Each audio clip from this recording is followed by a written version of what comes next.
it's a crapshoot if it's gonna be there now. Right, right, Shelley? Just And the our- price. Oh, yeah, I'm sure you'll be. Now put in, it should be. That's what about $100? Oh, no, this is the welcome one. Yeah, that's it. What do you want? Are you on? I'm on board docs. Oh, You know what, okay, I know what I I'm sorry. forgot. I know what I forgot. So I think, so You we get get tagged in that with a day. That's we it. get tagged I think I down Yeah, forgot she'll the do ending thing. 3 or 4 hours on Sunday beyond. Yep. Well, nope, nope. Pick up. That- That's how we get through. That's what ticks me off, yes. Well, and so when we did, so, I had decent flights and then they totally changed my flights. Like at 8 o'clock at night. Arriving at 8 p.m. They just change it? Yeah, yep. And then they had me depart ORG, at 6 a.m. Sunday morning. I was like, there's no. That's not what I ordered Right, but originally. they changed all their flights and so I. Testing, they testing. And I love flights. Oh, I do too. Yeah, I can hear it.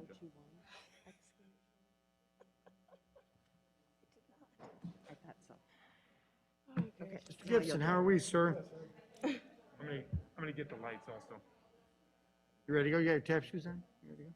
Let's see, is there some fancy footwork? What do you got? Don't you trip on that now.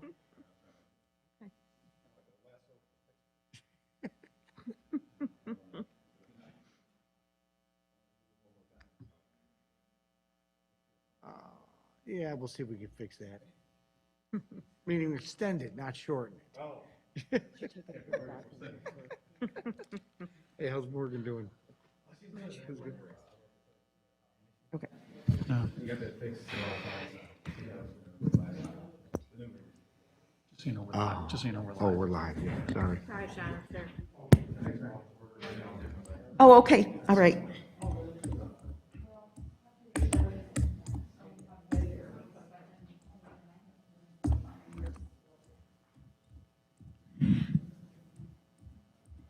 I'd like to call to order a special meeting of Homewood School District 153 for September 13th, 2021. Roll call, please.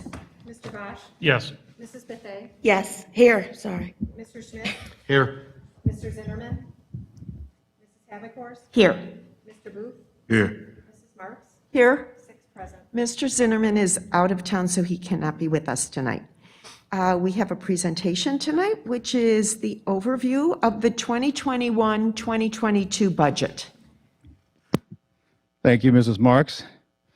I think our newest grandmother. Thank you so much. Yeah, I did want to go ahead and get started, and I want to start by saying this might be a somewhat controversial statement, but at the risk of starting a controversy, I want to say that people disagree on masking, but we need masks because the school district budgeting during COVID right now, it stinks.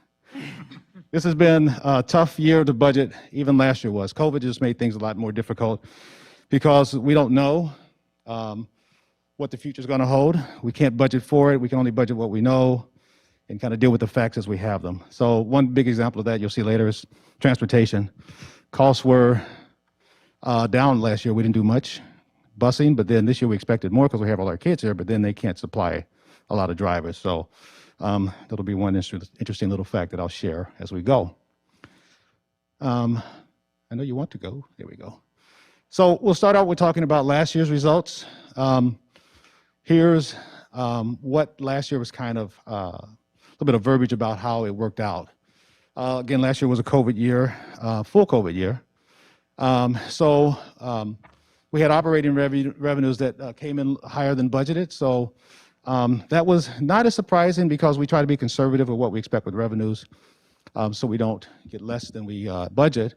But yet and still, we did get more that we were expecting because there were some gives, so to speak, that the Cook County had given to homeowners and businesses that they could pay late without a penalty. And I assume some of them took advantage of that. But we still received more taxes, a little bit slow at the beginning, but they picked up in May of this year. State and federal grants were lower than we expected them to come in, but we did receive some payments in July. They won't be in this year, last year's results, but we did get them, so we know we'll have the money. So overall, the operating expenses were up from our budget about 5.5% or $1.27 million, which was good in terms of the actual results. Again, we have to be conservative. Budgeting in COVID stinks. Our operating revenues, our salaries and benefits were pretty much on target with budget. Part of that reason was that we did an amended budget in June because we had to move some salaries. No, we didn't have to.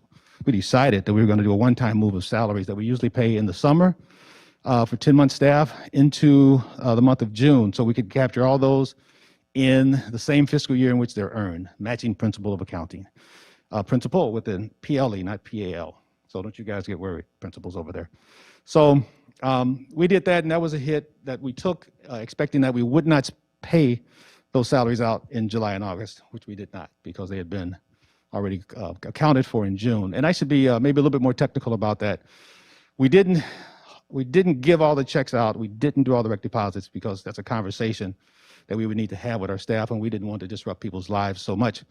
So although we did book the expenditures, we booked all the salaries into June, we did not actually give everybody those payments until July and August. So no one really, it was pretty transparent to everyone.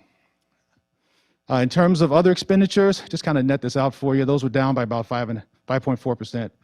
Except within that is tuition costs, which were up by 2.8%. We had some tuition for our outplaced students that had rate increases that were a surprise. Upwards of 30% at least one school that came in January, excuse me.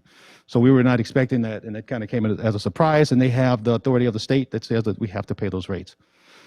So those tuition costs were up. We're trying to budget for those, but some things we can't anticipate. We also had some late bills. They were suffering from COVID as well in terms of their ability to keep track of all their business, and we had some late bills that came in the month, like July and August, in last year. Of 2020 that we had to pay that were included in the spending. That's where those tuition costs. We thought we caught those, most of them. There were some that had come through for us. But we're making a change to where we're anticipating our bills. We're doing purchase orders. We call blanket purchase orders. So we anticipate the entirety of the budget, the spending in tuition, and we're hoping that that's going to help us to keep better track of those costs. Overall, the expenditures for last year were down from our budget by about 1%. Again, we did an amended budget, so we had a good idea of how it was going to end up. I wouldn't say that's cheating, but we did have to do that in order to take care of the expenses for the salaries that were brought in, because there was a lot of money. We had to do an amended budget, and we made some other changes that we knew we needed to make at the time. So I think it was good accounting is really what it was. We also continue to buy supplies for this year. We had a robust summer school at the end of June last year, this year, as well as in July and August.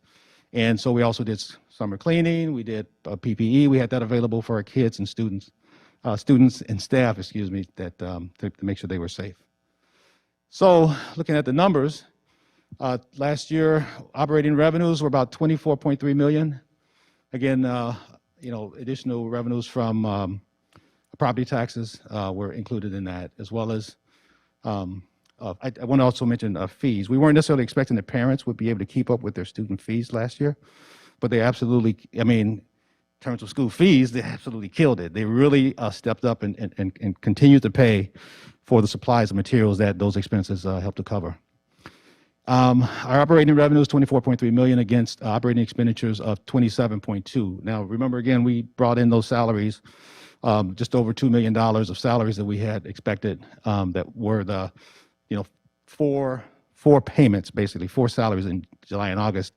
So that pushed that expenditures up. But again, we had made that decision to do that, and we went forward with it, expecting that we'd have a larger deficit. So our pre-audit deficit, before the auditors come and do their thing, is $2.9 million.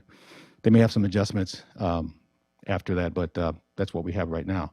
So our operating funds balance was about $9.3 million for 2021. Okay, now we kind of look at this budget that we're here for the board to consider in the regular budget meeting. So kind of what drives our budget? It hasn't changed a lot really over the last couple of years.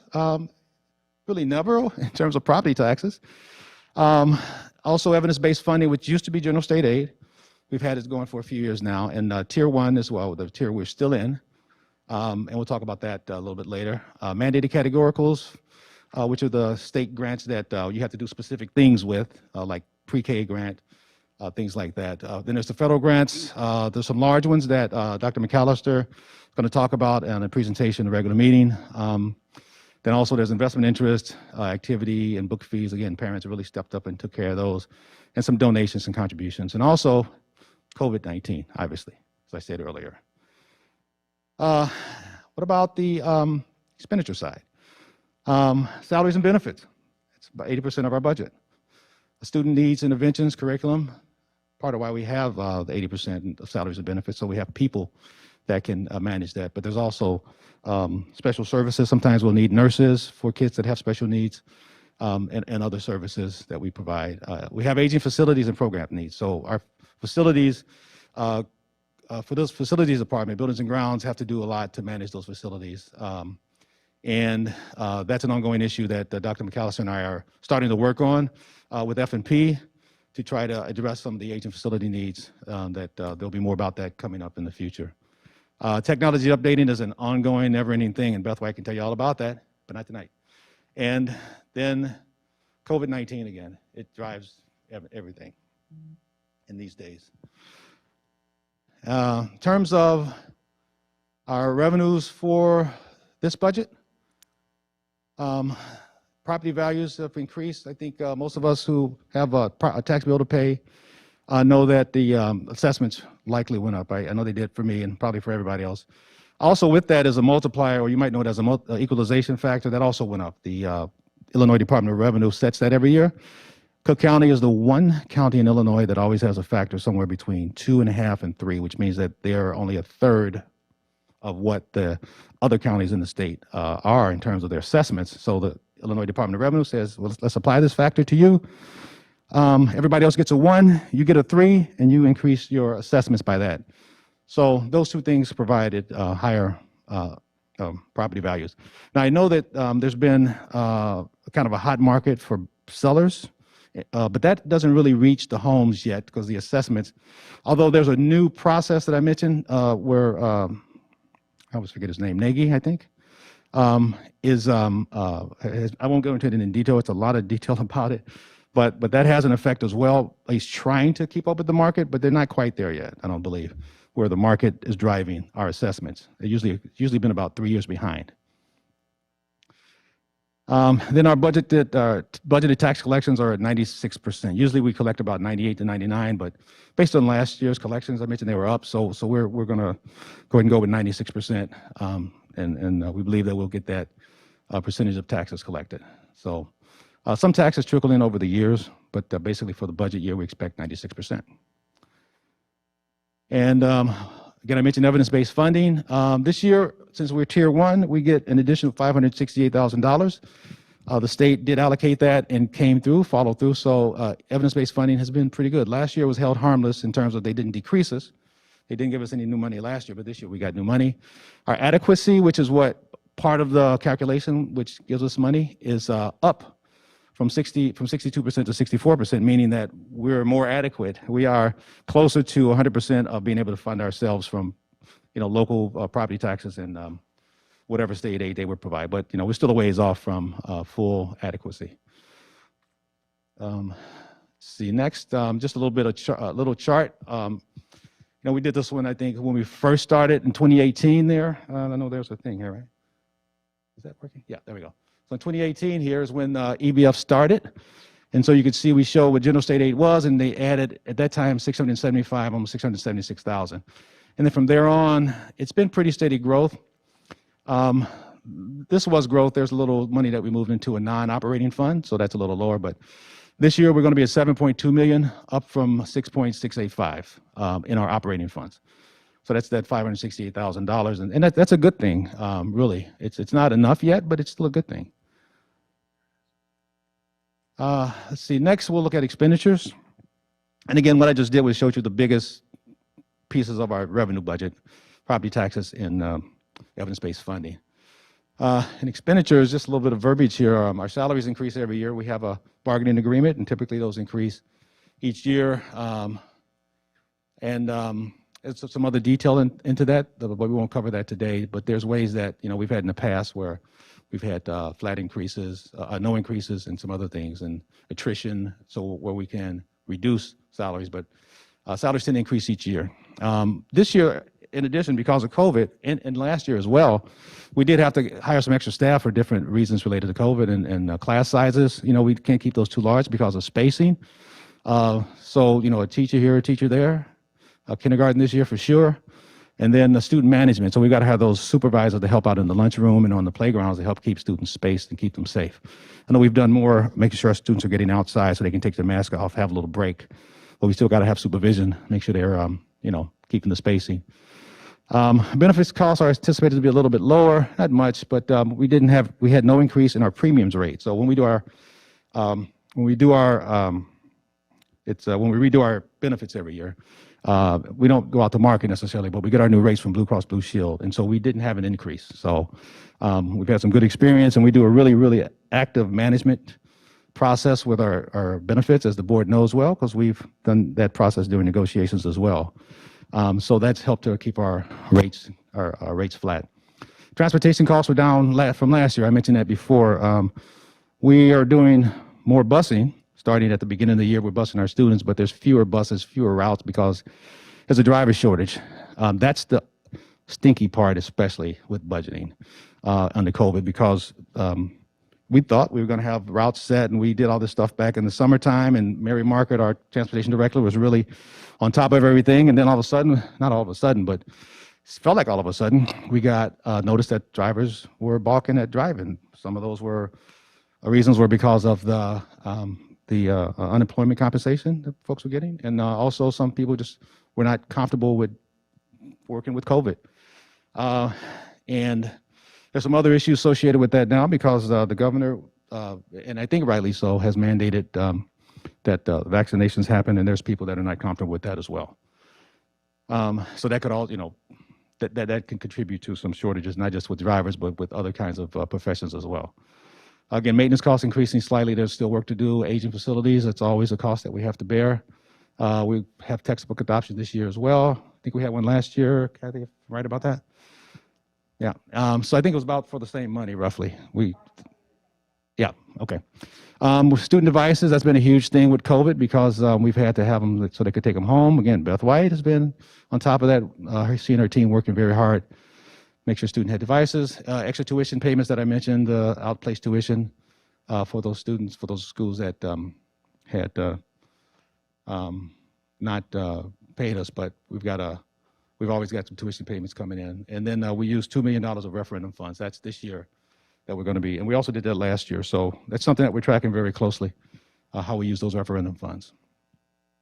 In terms of the dollars, our budget for this year, FY22, we've got operating revenues of $24.5 million, expenditures 26.5, and then that gives us a $2 million deficit. It's really about like make you feel a little better, is 1,999,000, something like that.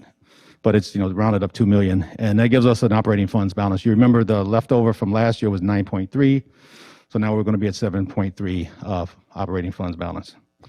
And then again, I'll mention this operating funds. We got 4 funds: education, O&M, transportation, and working cash. And the fund balance, most of that is in working cash from our referendum. So just to give you a visual, now before we get to this year, I just want to show you last year's projection. And we talked last year about this, and when I was putting this presentation together, and I saw the 2 graphs, and I said, well, look pretty much the same. I mean, for various reasons, you'll see in a second, we're pretty consistent with what the numbers are.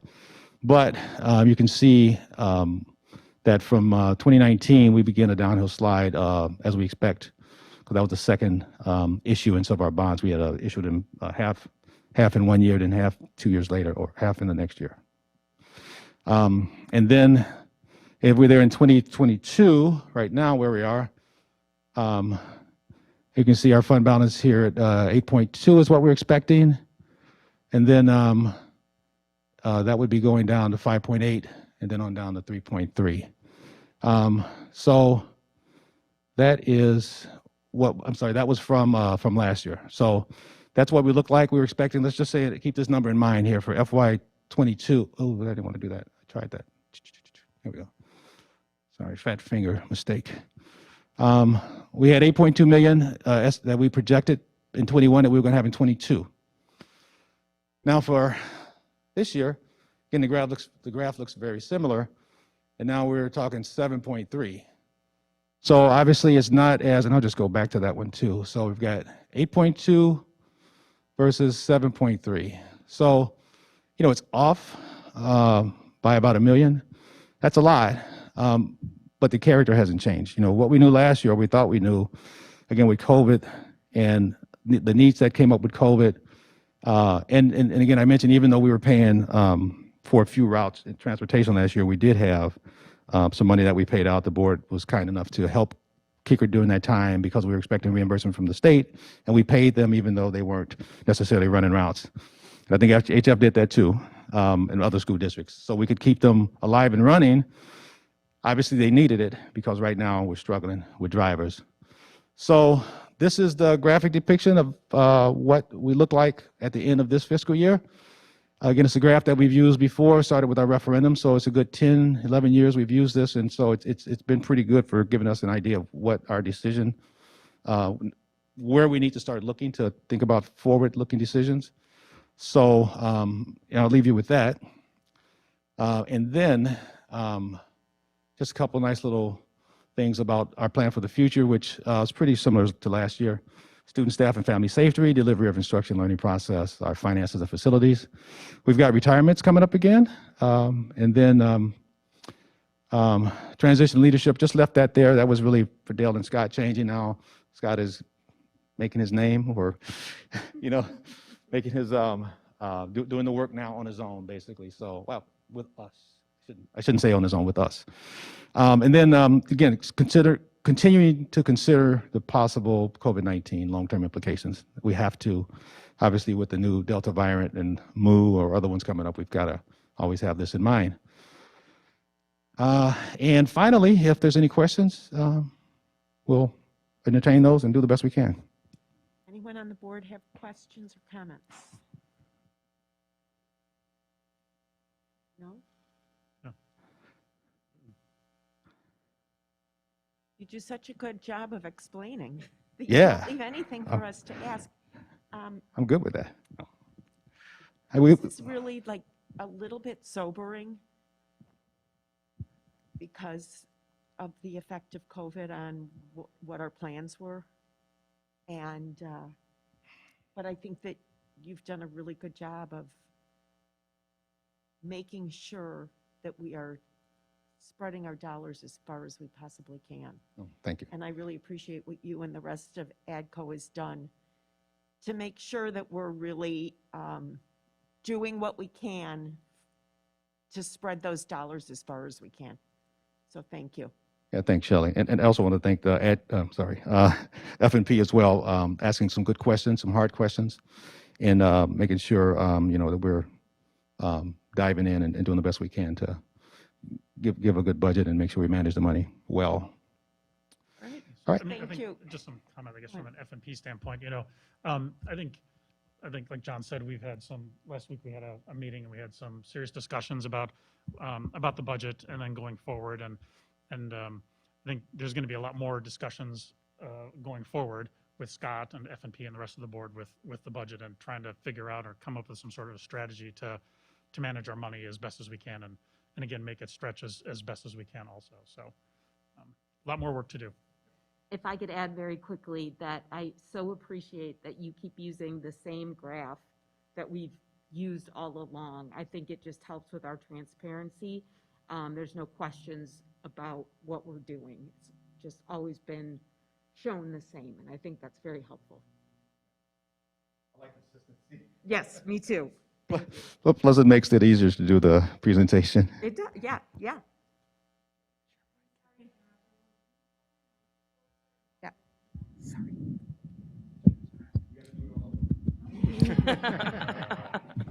Okay. Let me go back to the agenda. Anyone in the audience have any comments? All right. Is there a motion to adjourn the public hearing of the Board of Education? So moved. Second. All those in favor? Aye. Aye. Opposed? Motion carries. And if you'll just give us a minute to switch our agendas.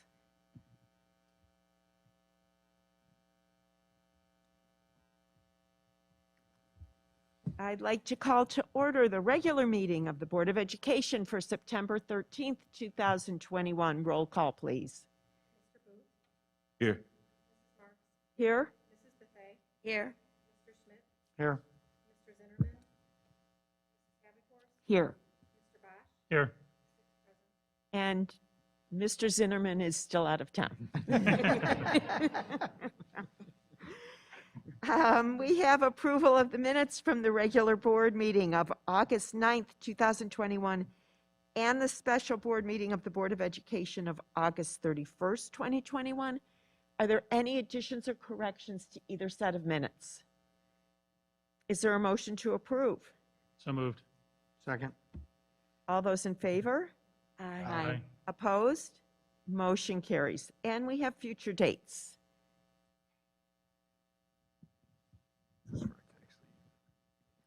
We do. We have several dates. Yom Kippur, all schools will be closed this Thursday. Willow Open House is the following week, September 23rd. And then that Friday, we have an early dismissal where our students will be going home and our staff will be engaged in professional development activities in the afternoon. Also, want to put out a big reminder for everyone in the community, staff, parents, kids, to come out and support our Foundation 153. The annual fund run is back in person, and that will be on Sunday, September 26th. So information is available on the foundation website to be able to sign up for that. It's always a great event, lots and lots of laughs and good times to see everybody, and obviously to support a good cause, which is our schools. And then Indigenous Peoples Day will be October 11th, and schools will be closed on that date as well. Great, thank you. Any other future dates that we may have missed? Okay, Kim, I hate to put you on the spot, but I understand there's a big softball game coming up. Can you tell us where and when?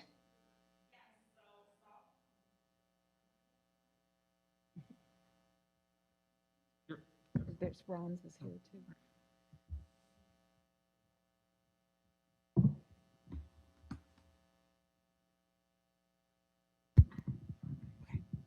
Thank you. So our girls' regional playoffs against Parker is tomorrow. Did it go off? And it's a home game, Oh, Yes. nice. What time? 4 p.m. And so where will it be? Patriots Park. I'm like, Patriots Park. Okay, great, thank you. Yes. Thank you very much. And then the boys start regional play on Wednesday. Okay, great. And then that's right out here. Yeah. At also 4 o'clock? Yes. Do you know? Okay. Great. Thank you. All right, we have a presentation tonight on ESSER funds. Yes, good evening, everybody. Just want to spend a few minutes sharing a frequently used term you've all heard about, and that is ESSER. So, we've heard it so much, I think it's maybe easy to sometimes lose sight of what exactly this represents, and more specifically, the dollars involved, where it comes from, and maybe most importantly, where we've spent it and where we plan to spend it. So ESSER, the actual abbreviation is the Elementary and Secondary School Emergency Relief Fund. So just so you have that in the back of your mind, it's basically federal money designed to help schools get through COVID. So there's a couple of different pieces of legislation at the federal level that have happened the last couple of years. CARES Act is one, ARP is another. But really, the ESSER funds came out of there, and there's been 3 different renditions, what have come to be known as SR1, 2, and 3. And the overall goal, again, was to help our local school districts throughout the country to be able to deal with COVID.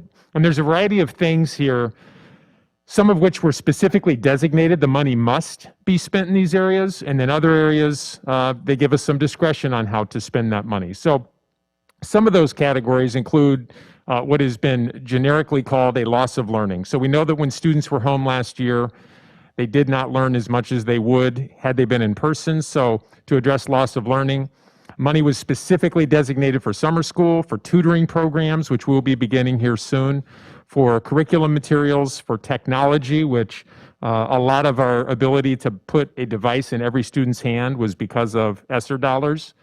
And then last but not least, as Dr. Gibson mentioned during his budget presentation, we've expended a lot of money that we previously would not have spent on protective gear. And then air quality is one of those things that we still would like to address with some of our remaining ESSER funds. So I want to show you this because I think it does a great job of showing you exactly how many dollars we're talking about relative to some of our neighboring school districts. The first thing I'll point out is that ESSER monies were allocated based on your Title I status. So basically, Title I is part of the federal legislation going all the way back to Lyndon Johnson, where the federal government first got into funding schools through title monies. And the latest rendition provides for Title I, which is basically for your low-income students. So ESSER monies were allocated to districts based on your Title I status. Now, why is that important? When you look at how our district did, let me just highlight us, if I can find it here. When you look at how our district did relative to some of our neighbors, you see that our funding, relatively speaking, let's see if I can get this thing to work. I just can't see. Hold, please. I just can't see. There, back to this slide. That's good, John. Oh, there it is. Okay, thank you. When you look at where Homewood School District 153, our total allocation for all three ESSERs is $2.7 million. Now, that does not include a set-aside, which I'll talk about, but basically 2.7. Compare that to neighboring school districts, and you can see that, believe me, I am not about to criticize receiving $2.7 million. Hear me clearly. That is wonderful that we're getting that money, but compared to some of our neighbors, many of whom have lower student enrollments than us, you can see we didn't get this tremendous windfall that some people might believe.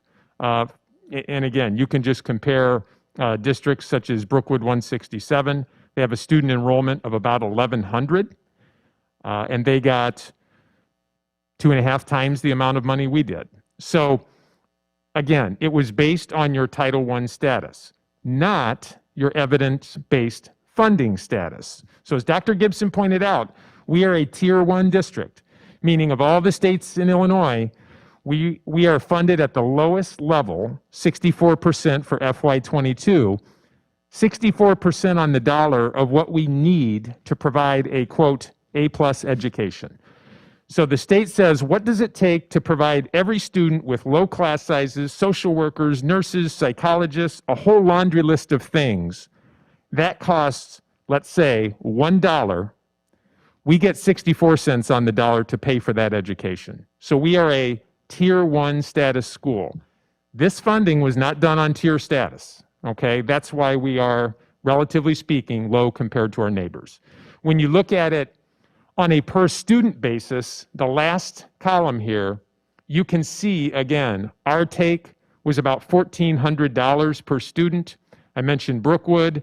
They got about $5,500 per student.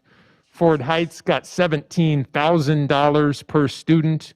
Chicago Heights got $9,600 per student. So again, I don't want people to misunderstand. I'm very grateful for the help. But relatively speaking, our share was somewhat small.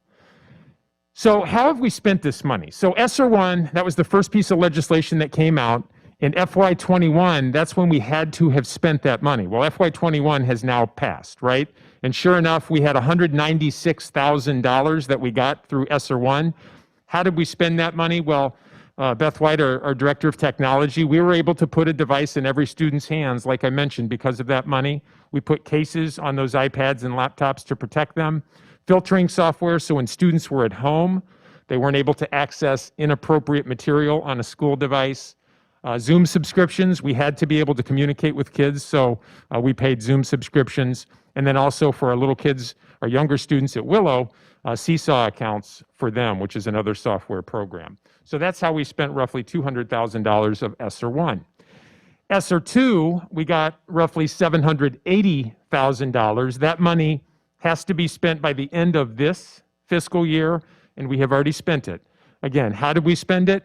We were able to buy new laptops for all of our staff. Their devices were 5 or 6 years old, and they were trying to do Zoom last year with older devices, really difficult. They did a wonderful job. But we were able to get them new devices this year, along with the laptops that are sitting in front of you, so we can do our board docs. This past summer, Dr. Gibson mentioned our robust summer school program. Kathy Schafline, our Director of Curriculum, and Nikki Kerr, they kind of led those efforts. But we had over 400 students that were able to do summer school, and that is much, much greater than our typical summer school program. We also provided transportation for every student, something that we have not ever done for summer school. We used ESSER funds for that because we realized the importance of getting kids in school this past summer. We were able to purchase our math curriculum using ESSER funds, and then also Acellus, which is an online program that we can use if we need remote instruction. So that leads us to SR3. So SR3, we still have some time to spend. So the money must be expended through FY23. So we have basically 2 years, this year and next year, to spend this. The government has designated that of that $2.3 million in SR3, we must spend $750,000 on learning loss. Again, that's a very broad category, a lot of options for us. So we are taking our time to make sure we come up with a plan that is robust and that addresses our students' needs. $81,000 must be spent on summer school programming. So we are looking at the summer of 2022 and the summer of 2023, using that money to pay for salaries and supplies. $81,000 must be spent on after-school tutoring. And like I said, I've met with the principals preliminarily to talk about what our after-school tutoring program looks like. So we are going to be starting that here in the next few weeks. And that leaves us with about $1.4 million right now that is not specifically designated in those categories. So we have some options. And Dr. Gibson mentioned, again, our aging facilities. One of the things that the money was specifically intended to address was air quality.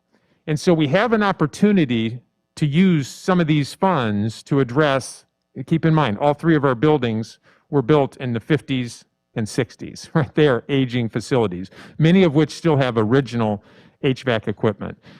So we are right now talking with F&P about possibly using some of our ESSER money to be able to address our air quality issues within our district. So some decisions yet to be made. And again, it's been very, very good that we have this money available. We've done some great things, and we'll continue to do some great things using those federal dollars. Does anybody have any questions? Yes. Excuse me, on that last slide. On Yes, SR3, let me go back. Yep. So it says, the first line says 757,000 must be spent on learning loss. Can some of that money be allocated down to the second and third bullets to augment the 81K Yes. each year? Yes. Because certainly summer school and after-school tutoring would address learning loss. Okay. Yep. Thank you. Other questions? Okay, No, I thank think you. Just a general comment. Yes. For me personally, I think this presentation has been very helpful to understand ESSER. Just in general, but then also how specifically it impacts or has impacted or will impact 153 as well. So thank you for putting this together. You're certainly welcome. Thank you, Scott. You're welcome. Okay. Is there anyone in the audience who has come to address the board on any items that are not on tonight's agenda? And do we have any responses to questions asked at previous meetings? We do not. Okay. Any board members have any reports? Yes, I have a report from our Educational Progress Committee. So our Educational Progress Committee had a meeting to follow up. Our meeting was basically to follow up and discuss our next steps for our diversity, equity, and inclusion. The presentation that was presented by Dr. West and Mrs. Kerr on our August 9th board meeting. We went over items. One of the items we went over was we followed up on surveys from our staff members. So we discussed those that information that was given to us and suggestions, so we're going to move forward with that. And then another part that we went into was the recruitment and retention of diverse staff. That was one of our points that Dr. West had pointed out. And also I want to point out that with our recruitment and retention of diverse staff, that's something that Dr. West put in her presentation as one of our things that we want to focus on, and it's also in our long-range planning that we had done a little ways back. So we will definitely be following up with that. And then we also will be continuing to follow up on our staff survey and information that was provided. We're going to continue the process with all of the changes and improvements that we discussed. And to our DEI committee, we also want to say thank you to all of our staff members. I believe there's about 4 staff members in each building, in each building that's part of this committee. So we want to say thank you to them for putting in all the hard work to give us all the information that we need to help get all of this done. So that's great. Thank you. Any other board members have any reports? Yep. As we alluded to earlier, we had a finance and property meeting last week. During that meeting, we discussed the FY22 budget, which John presented at the special meeting just prior to this one. And then it's also later on an agenda item in the budget for us to vote on. And we also began discussing some potential facilities, plans and ideas, and we'll be having meetings in the near future to talk about facilities and planning and how to address some of the needs that have been identified within the building. So Deb, I don't know if you have anything else that you want to add? I don't the think meeting? so. I think it was just good. We took a lot of time to really look at our numbers and talk about those decisions that are going to need to be made. Thank you. Mhm. Anyone else have any reports? All right. We have several consent Oh, you know, agenda. I'm sorry, one. Go So, ahead. sorry, to follow up on the fund run. So obviously Scott had mentioned, Dr. McAllister mentioned, it's on the 26th of September. I also learned at the foundation meeting last week that CN Railroad made a significant contribution to the foundation in Wonderful. support of the run, and I believe the amount was $10,000 is what Oh, that's CN wonderful. donated That's to the foundation. fantastic. So, That's great. Wonderful news. so thank you very much to CN for that generous contribution to the foundation and to our schools. That's great news. So, sorry. No, don't No. apologize for that. Okay, we have several consent agenda items tonight. Never mind, we have the superintendent's report. She's heard me talk too much tonight. No, not at all, never. Yeah, I was going to mention softball and baseball, but Ms. Johnson, thank you for doing that. Really exciting. It's been so nice to have our kids back participating again. I was just, today I was actually in Bloomington. I'm on the board of directors for the IESA, which is the statewide organization that runs elementary sports throughout Illinois. And it was just great to be able to talk about activities again, because last year, obviously, we were on hiatus. So really nice to have our kids participating, and best of luck to them. As we look at enrollment, right now, I know there's a consent agenda item for the 6-day enrollment. As of today, our enrollment is 1,918 kids, which is about 25 more than way back in January when we had predicted how many kids we would have. It's about 25 more, so that's good. But again, it goes to show that Dr. Mitchell's enrollment projections were very, very accurate, as they always have been.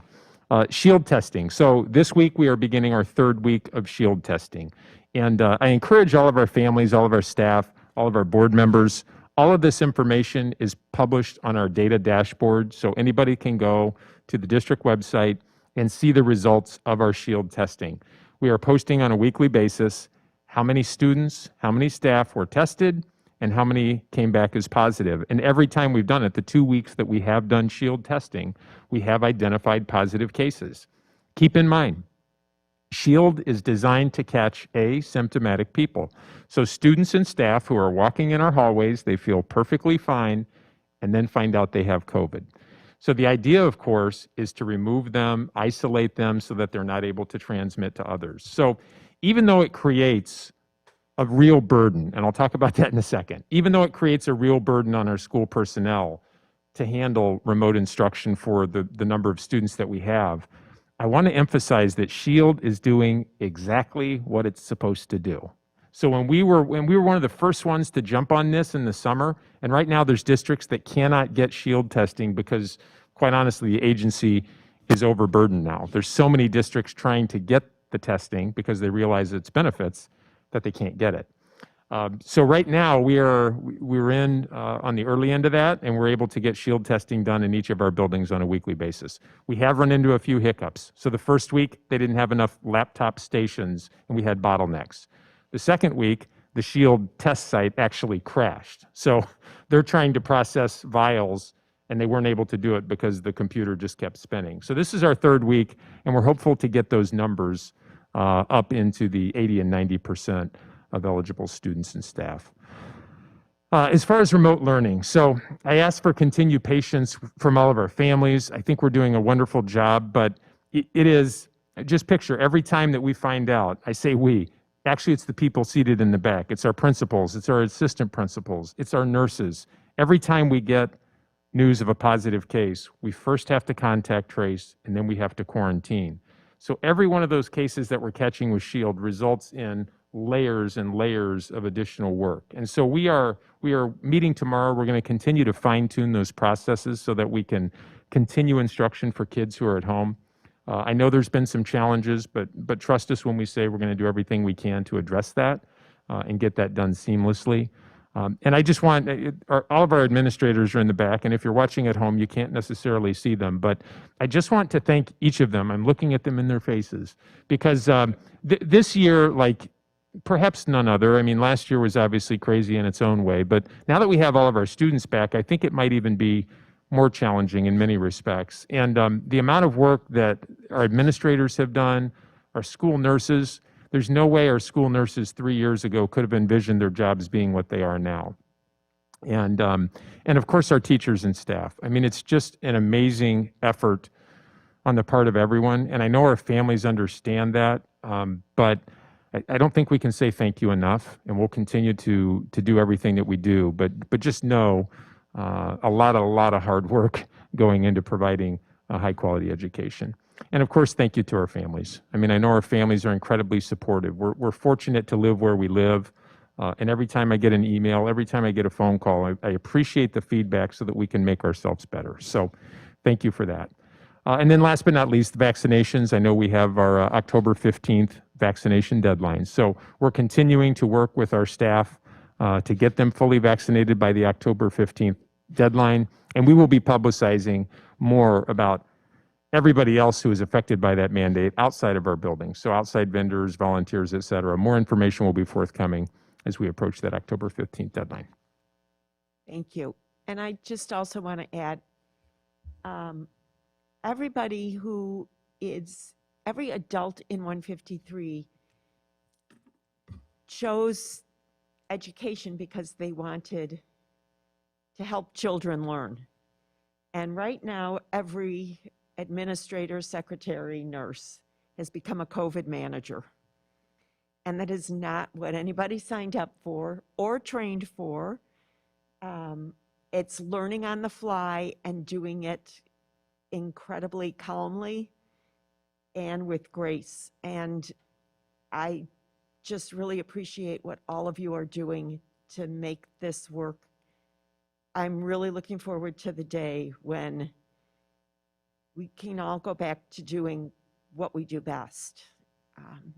We're doing this really, really, really well, but I can't wait until this is in the rearview mirror, because you guys are really good at what you do, and I would love to see you having the time to do what you became educators for.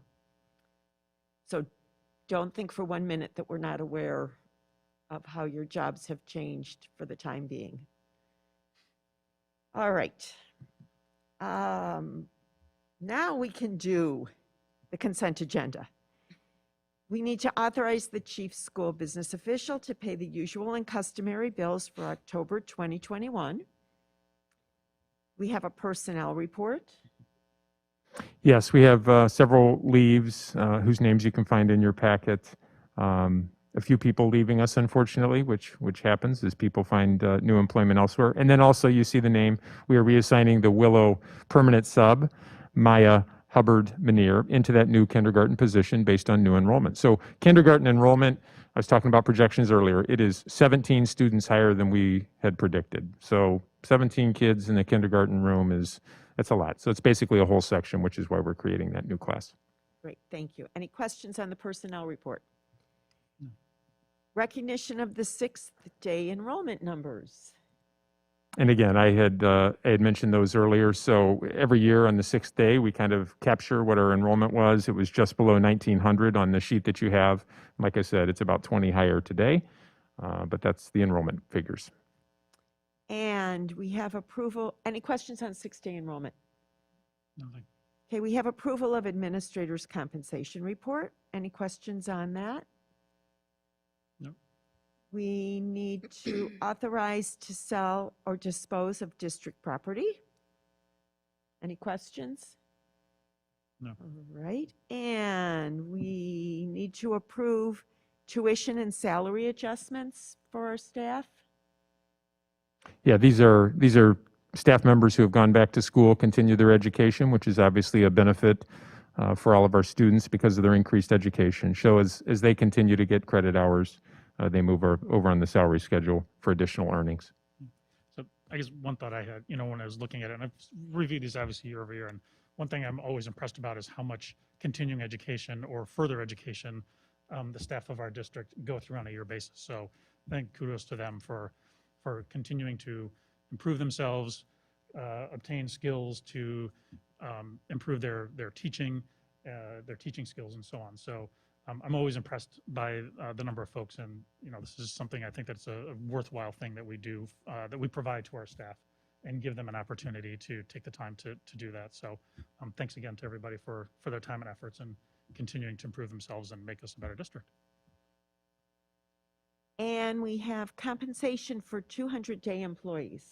Yes, we have 8 individuals in our district who are 200-day employees, meaning they work, a teacher year is 180 days, and these are largely administrators who have 200-day contracts. So picture 10 and a half months. The reality is some of them on an annual basis, but in any given year it could be more than one, work beyond that out of necessity.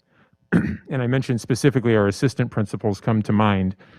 We simply would not be able to do what we do if our assistant principals didn't work well beyond the 200 days that they have on their contract. So I only think it is fair that we compensate them for working what is truly an 11 to an 11 and a half month job versus the 10 and a half months that their contract calls for. So there's the details in your packet, but that's really what this is recognizing them for the work that they do each year, making sure our buildings are ready to go. Any questions? All right. Is there a motion to approve the consent agenda? Motion to approve the consent agenda items as presented on item 7A, 7B, 7C, 7D, 7E, 7F, and 7G. Second. Roll call, please. Yes. Yes. Yes. Yes. Yes. Yes. Motion carries. And we have several action agenda items tonight. The first is the second payment of August 2021 bills and the first payment of September 2021 bills. Are there any questions on the bills? Is there a motion to approve? Moved upon the recommendation of the chief school business official that the Board of Education authorize the second payment of August 2021 bills and the first payment of September 2021 bills in an amount not to exceed $2,532,154.65. Second. Roll call, please. Yes. Yes. Yes. Yes. Yes. Yes. Motion carries. We have adoption of the FY22 budget. So we saw the presentation earlier. Are there any questions on the budget? Is there a motion to approve? Moved upon the recommendation of the Finance and Property Committee and the Chief School Business Official that the Board of Education approve the budget for the 2021-2022 school year as presented or modified if budget line items are changed at public hearing or regular meeting, and adopt the resolution declaring the budget for the 2021-2022 fiscal year as attached. Second. Roll call, please. Yes. Yes. Yes. Yes. Yes. Yes. Motion carries. We have approval of the Kicker Transportation Contract for fiscal year '22. Yes, as Dr. Gibson alluded earlier, our contract with Kickerts, it's been trying times for them, to say the least, as they were navigating through COVID and still continue to deal with some severe driver shortages. But nonetheless, they are providing transportation and will continue to seek drivers. And again, the details of the contract are provided in the packet. But we're proud of our partnership. They've worked with us for a lot of years, and have done a very good job with our students. And I want to mention, our drivers, while they work for Kicker, they are part of our school communities and take their job very seriously and really care about getting the kids to school in a timely manner, which is exceedingly hard this year, but more importantly, safely. So I think that they really deserve the community's thanks for the job they're doing. The drivers that are showing up this year really deserve our praise for helping us get our kids back and forth every day. All right, is there a motion to approve the Kicker Transportation Contract? Moved upon the recommendation of the Chief School Business Official that the Board of Education approve the contract with Kicker Transportation for fiscal year '22. Second. Roll call, please. Yes. Yes. Yes. Yes. Yes. Yes. Motion carries. And we have employment. Yes, we're excited to be able to find some additional people to help fill in. Again, it's hard to find quality people, so the administrative team has done a nice job of finding these individuals. Ida Taylor, floater custodian, Deborah Dakes, supervisor at Willow, Lisa Decker, a food service floater, and Karen Lindquist, an assistant at Churchill. Very good, thank you. Any questions? Is there a motion to approve? Moved upon the recommendation of the administration that the Board of Education approve the employment of Ida Taylor effective September 13th, 2021, Deborah Dakes and Lisa Decker effective September 15th, 2021, and Karen Lindquist effective September 20th, 2021, upon the terms recommended by the superintendent, conditioned only upon receipt of satisfactory criminal background report and upon receipt no later than October 1st, 2021, of evidence of proper legal qualification for the position to be held. Second. Roll call, please. Yes. Yes. Yes. Yes. Yes. Yes. Motion carries. Do we have any discussion items tonight? We do not. Okay. Is there any written communication to the board? No. And is there a motion to adjourn? So moved. All those in favor? Aye. Opposed? Motion carries. See you at the fund run. Thanks for coming Thanks, tonight. everyone. Thank you. Thanks. Great, thanks.